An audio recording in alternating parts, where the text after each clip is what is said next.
This week at work, I just finished a fascinating conference with around 85 odd established privateer businesses.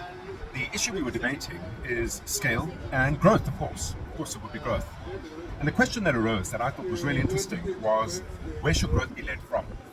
Firstly, when do you focus your attention on leading growth? It has a lot to do around how you've built a platform, a commercial platform in your business that can support the growth. In other words, any new business you bring on board, if it's done at scale, can it be delivered at scale in a reliable, consistent manner that supports your brand and creates a positive client experience? But most importantly, the issue came around where do you enter and how do you enter new markets? Whether you be crossing great oceans to enter markets abroad, or whether you be crossing regions, economic regions, with a view to grow your business into that region, who should lead it? And it was a feisty debate. My fundamental belief is that it should be led by the business owner. For the following reasons. Firstly, you are the longest tooth in your rack. You have been in your business for the longest period of time, and as a result of that, you've understood where all the risks and opportunities lie. You have it almost inherently in you to interpret where the opportunity may be and whether it's a viable opportunity. Secondly, because you have everything to lose or to gain from that growth initiative being successful, it ought to be led and driven by you.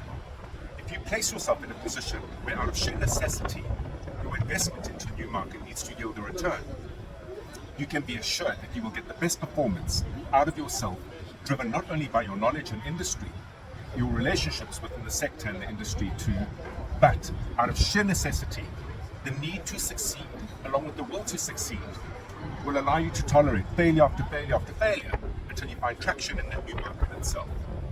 Ultimately, as a business owner, if you operate in your business, you're not growing it. If you're growing your business and you're not leading it, you're placing too much reliance on hope and trust as a strategy, which in today's world, and perhaps ever since time immemorial, is like playing roulette.